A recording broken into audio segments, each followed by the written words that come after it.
So once we eliminate waste, it is important to create a flow. A flow basically means, you may have called something waste, but is it the case that if you take it away, it will delay the process from point A to point C? So point B has been identified as a waste, but we have to look at the flow. If we take away B, will it move smoothly from A to C without any form of disruptions? Okay, so after removing the waste from the value stream, the following action, which is create the flow, is to ensure that the flow of the remaining steps runs smoothly without interruptions or delays. All right, so we have identified those that are purely waste. They don't add value and they are not also necessary. Once we take those activities out, we also have to establish a flow among the value enhancing activities in the organization. All right. So as I'm explaining, you have to be thinking about your work as a teacher or as a headmaster and find out what are the things that you do during work periods that do not really add value as far as your position or the role that you are supposed to perform is concerned. What are the things that you can cut off? And if you were to cut them off, how will it disrupt your day in terms of being able to perform the main reason why you have been employed? All right. Then you need to establish pool. So a pool-based system allows for just-in-time delivery and manufacturing where products are created at the time that they are needed and just the quantities needed. So this may not be so applicable to teaching field, but in production, it is very, very important. You don't buy so many raw materials and come and keep at your warehouse whilst they are not needed, okay?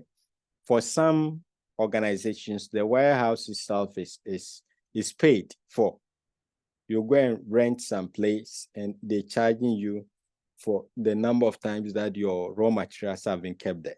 Apart from the cost associated with that, you may suffer from some losses as a result of the damages and rots that may occur in the raw materials that have been kept there. So part of lean production is to do what is known as just-in-time delivery and manufacturing. All right. You establish connections with your suppliers of raw materials, such that the raw materials will be delivered at the time that they are needed for manufacturing. So you don't waste resources, you don't waste space and money trying to keep your raw materials before the production. The day of the production is when the raw materials will arrive for the production to take place. All right. And the last step is to pursue perfection. Once you've identified value, you've established a value stream. That means from point A to point B to point C to point D, when the final product is created, you've been able to note that all these stages are things that will add value. You've established what is known as the value stream, okay? After you've created a flow among the stream, the new value stream, you need to also practice or establish a pool, which is like just-in-time manufacturing system. After that, you need to pursue perfection. Even after you've identified the value stream, you still have to continually improve upon the processes. So it makes lean thinking and continuous process improvement a part of the organizational culture. So at any point in time, you need to be asking yourself, how can I improve upon whatever I'm doing now? Okay.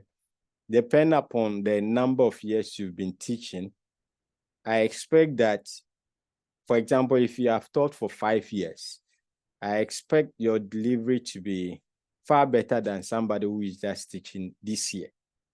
Okay. Why? Because you should have learned your lessons from the previous years and improved upon the way you're making your delivery. All right. When this online teaching thing started, most of us were not comfortable. Okay, because we're not used to. And whenever you are not used to something, it's some way. All right. but gradually we are picking up to the extent that when you give some people now the option whether to teach face-to-face or online, some will prefer the online option. So you must always be pursuing perfection. And I think very soon we'll learn about the concept of continuous improvement. So yes, so you guys have to discuss the advantages and disadvantages of lean working in your groups. Once again, any text will help, but that is also contained in my book as well. If I wanted to add everything, we won't close. Okay. Right. Within the atmosphere of pursuing perfection, in the internal environment also, you have to try and pursue the policy or the program of total quality management. All right. Total quality management, normally known as TQM. So TQM is an organization-wide philosophy and set of management principles for improving continually the quality of a product or service to meet customer needs. Okay, so continuously you have to go back and examine your product or your service and find out ways that you can make it better. All right, so if it is teaching, the anticipation is that next time you join my class, a special strategic management class, the explanation of the concept should be more perfect or better than what is happening today. The examples must be sharper than what is happening today. Okay, the same thing applies to your field as well. That continually, you have to be asking yourself, what else can I do to improve upon the quality of the product or service that I'm serving to my customers? All right. So there are some guiding principles if you want to practice total quality management. For whatever that you want to do, you have to plan first. So plan what has to be done before you do. Okay. Carry out the work planned and monitor. Then you check progress of work and review, then act. If required, take corrective action or amend plan. So all things that you do in the organization must follow this. They must be planning, then they will be doing, they will be checking, and if there are variances, you act on the variances. Okay. So total quality management, continually finding ways to improve the quality of the products and services that you offer in the organization. What are the benefits of TQM? TQM is a cost-effective procedure because it eliminates the flaws during the initial stage. So total quality management, you don't wait until the end before you make sure that things are of higher quality. In fact, right from the point where you are buying your raw materials, you have to make sure that the inputs are of high quality. All right. So you want to eliminate waste and losses as much as possible at the initial stages of your production activity so that you don't waste resources. All right. Companies that don't implement this, they'll buy poor raw materials. It's only at the time of production that they realize that no, the inputs that they used were not good and so on and so forth. If you do that, you waste resources in the organization. Okay. Prevent the rejection of any products from the customer side, which will be a great drawback for the company. So it's very close to what we just said. TQM will not allow you to sell to customers bad products. That will then cause the customers to bring back those products. Okay. So especially these car companies, most of the time, through research, they may come to realize that something is faulty. It could be brake parts, it could be something, and they have to recall all those products. All right. Those cars that end up in Africa, those products or whatever, those parts never gets returned. Okay. We use the faulty ones like that. And that doesn't speak well about that particular company. So TQM will avoid that because it will ensure that only quality products and services are sold. Okay. It leads to improved profit range as well as efficiency of the company, right? Because you cut waste, and so you are able to spare or not waste resources. And because you emphasize on quality products, it is very possible that you are likely to get a larger market, the share of the market, because rational consumers will want to buy quality products and services. It encourages the employee to take a more effective part in the development and growth of the company. So it is not a company that you can just do anything anyhow and go away. And to pay attention to quality is to be actually involved in the organization. All right. If you have the laxity of doing things anyhow, then there is also the higher tendency that when you come to work, you will not be engaged. But if you work at a place where quality and high standard is expected of you, that will cause you to take an active part in the development and growth of the company. Okay, it's just like comparing the employee attitudes and behavior in the public sector and the same person getting job in the private sector. Or otherwise, compare a Ghanaian in Ghana, his behavior towards work, and when the same person gets some employment outside of Ghana. Okay, so once the higher standards are expected, you are encouraged to take more part in the development and growth of the company. All right. The product that went under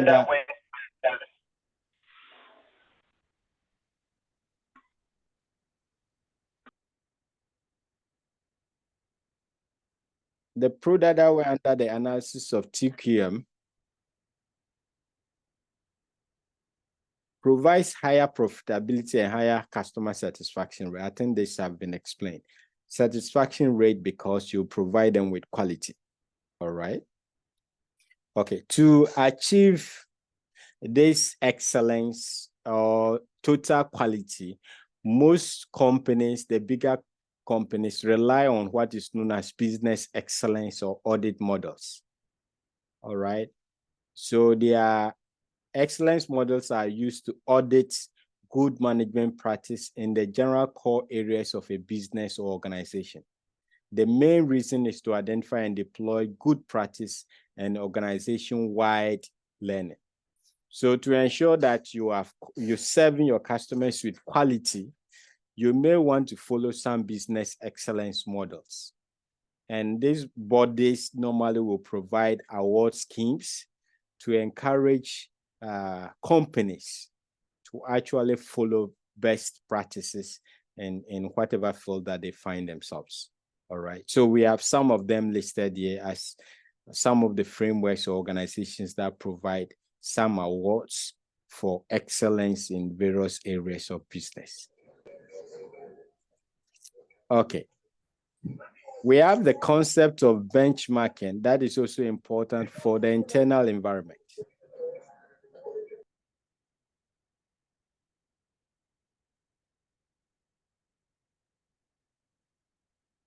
All right. So you want to ensure excellence, you want to ensure quality. One way by which you can do that is to compare what you're currently doing, either with what others within or outside of your organization is doing. So one of the core concepts that you need to know in the internal environment of the business is to know about the concept of benchmarking. Until you actually compare what you do with what others are doing, I think there is an account proverb like that, right? You'll think your farm is the very best until you go to inspect another person's farm. So that is the concept of benchmarking, and it is critical in strategic management to learn about benchmarking so that you can compare. Because the whole idea of strategy is because you want to have an edge or an advantage over your rivals. How do you get the advantage? Until you are capable of doing something better than them. How will you get to know that you are better at something than your rivals or competitors? You can only get to know that by benchmarking your internal processes and practices with those of outsiders, okay? So benchmarking is a comparison of an organization's practices with those of other organizations in order to, one, identify areas for improvement and the adoption of useful practices. So after you've benchmarked, you realize that some people are doing something better than you, and you may use those ideas to improve upon what you are doing, all right? Or two, to compare relative standards of performance. So you can benchmark based on performance to see how well you are doing relative to what your other rivals are doing. Okay, so we have types of benchmarking. So we have the first two categories. You can do performance or practice benchmarking. Performance is what we've just said. You can compare quantitative data of your key performance indicators, okay, like sales revenue, like profit, cost of production. You can compare company A and company B, or your company and another company, all right? You can also compare your practices or your procedures. Here, it is more of a qualitative information to find out how you go about your people, your process, and your technology. And otherwise, what kind of training are you giving enough training to your people compared with another company? Your internal processes and the technology that you are using to produce or to render your services, how efficient are they compared to your rivals?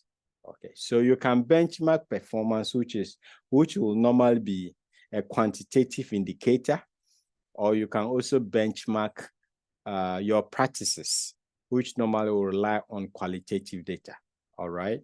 So you want to find out, for example, workshops and seminars and opportunities for people to go for further studies. How well are you doing compared to your rivals, okay? If this technology, you want to find out what type of technology, how good it is in terms of dates and all that. You want to compare what you're offering now to what your rivals are offering. So that's two broad categories that you can have. Then you can also do this other two. You can do internal benchmarking or external benchmarking. And the name suggests what you'll be doing. Okay, so internal compares metrics from different units and departments within the organization. So here you are not going outside of your organization.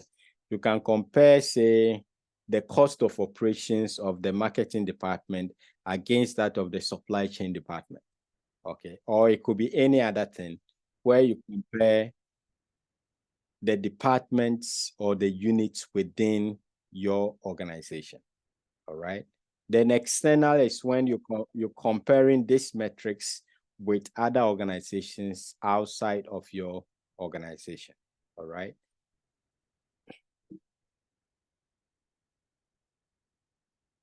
So we also have some process and benefits of benchmarking that I will want you to read and discuss among yourselves. Then I guess the last thing we want to learn about the internal environment is organizational learning. Okay, so central to the resource-based view and strategic management of core competencies is organizational learning. It's all about finding, keeping the history of the organization and improving upon whatever that we've been doing. You remember our continuous improvement, total quality management. For all that to work well, there must be organizational learning. We must, because you must know what you've done up to a particular point and how to then improve upon what you know. Without the learning, there cannot be continuous improvement. All right. So we have three different kinds of organizational learning that can take place. You have the single loop. So it involves identifying and correcting errors in existing ways of working. There is a single feedback loop that checks performance against existing plans. So basically, you learn by comparing your output against the plans that you had, or if you want the standards that you had. So it's just a single loop. That is the only thing that you check. Okay. You told yourself that every bag of cement should be able to mold, say, 50 blocks of a particular standard or quality. All right. Yes, in 10 of those cases, you are able to get the 50 blocks. But in other 3 of those cases, you got 40 instead of 50 blocks. So you want to find out why you didn't get the output that you had, why the output didn't match up to the plan that you had. So basically, it's about the output that is being interrogated. Okay. But in double loop, let's see that involves a double feedback loop, which not only connects errors to present plans, but also involves questioning the assumptions of the plan and the measures defining effective performance. So in the first one, which is the single loop, we are interested more in why the output didn't match up with our plan. But in double loop, we are interested in both the output and the plan. Okay? It is possible that our inability to get the 50 blocks might not be coming from the cement. It might be coming from our estimation that each block should be able to mold 50 blocks. And don't forget, this is just an example for you to understand what I'm trying to explain. Okay, so in double loop, it is not just the output that you'll be interested in. You want to interrogate the plan itself, whether the plan itself is realistic, whether the plan itself is reasonable, and so on and so forth. Okay, so I always use the example of Ghana Revenue Authority. Okay, for whenever that I got to know about them, almost every year they are able to beat their targets. And what I normally say is, who sets the target for them? Right? We will applaud them. They have been able to achieve or even beat their target. But in reality, was the target challenging enough? Was it reflective of what was going to happen? Or is it the case that they know that if they set a lower target and beat that target, they'll be able to pay some bonuses or some allowances for them to themselves? Okay, so in double loop, we are not just interested in the output, we are also interested in the plan and to find out how that can give us the quality that we want. Okay, so that is the double loop learning. Then we have Deutero learning. So it involves monitoring and reviewing how learning is used to manage work, an essential prerequisite for organizational adaptation. So the last one is how we want to find out to what extent are people learning in the organization, because it is only by learning that we can improve. It is only when we get to know where we've gotten to that we can be thinking about measures to go further from where we've gotten to. Okay, so learning about how people are learning within the organization, and this learning is not academic. It's not about going to school. It's organizational learning within your organization itself. What are you learning within the organization? When it comes to, say, classroom management, how well have you grown from the day you were employed to now? Okay. When it comes to relating with other teachers or your headmaster or security supervisors, what have you learned about them? Okay, that will help you to be able to do something better than what you currently do, compared to what you did in the past. Once you've been able to learn on the job and know a lot about the organization, its history, and so on and so forth, then you can use that knowledge to improve upon whatever you are currently doing. All right, and that is the idea of organizational learning. Okay. So let's look at some importance of organizational learning. It can increase productivity, all right? So it is clear from what I've explained so far. If you don't know where you are, you cannot improve upon whatever that you are doing. And the more you are curious in learning, the likely you'll find creative, the higher the likelihood that you'll find creative means of increasing your productivity. So it comes from organizational learning. Then it could lead to lower turnover and increased job satisfaction. Okay, so people that are interested in the organization are those that will actually be learning about the organization. Okay, so once you get your employees immersed in learning about your organization, first and foremost, it will lead to higher job satisfaction because they get to know much about the organization. And once there is higher job satisfaction, all things being equal, it may lead to reduction in employee turnover. Okay. Very close to that, it can lead to or maximize employee engagement. To be engaged with your work is actually to be involved with your work and learning about your organization and its history, its product, and so on and so forth.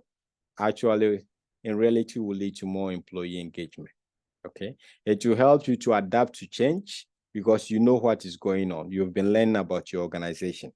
It will increase customer satisfaction because people that continually learn will improve upon whatever they are doing. If the service, they can render the service better. If it's a product, they are likely to provide more quality products than those that don't learn. So organizational learning can improve customer satisfaction. It will improve skill levels. It will increase profitability, and then it can help them employees to learn from their past mistakes. Okay. Any questions so far? Yes, Prof, please. I have a question. Yes, sir. Please, you talk about the just-in-time production system, where the organization receives stock a day before production. In fact, I want to find the best really is actually the day of the production. The day before will also require some storage. You want to avoid storage cost as much as possible. Okay, but continue with your question. So in such a situation, don't you think it will affect the organization in terms of production, especially where the producer, the supplier delays, or sometimes they try to waste time in the delivery when you are expecting the raw materials to be available to ensure production and the raw materials are not forthcoming? Because in some instances, you have to make sure that the raw materials are of good quality. You inspect them, examine them before you do the production. So if in this situation where we have to receive the materials a day or that day for production to take place, is it not going to affect our production? Yeah, so it's subject to having a very efficient supply chain system. And if you want information management system, where you can have communication with your suppliers and be very certain of their delivery during the day or at the day of production. Okay.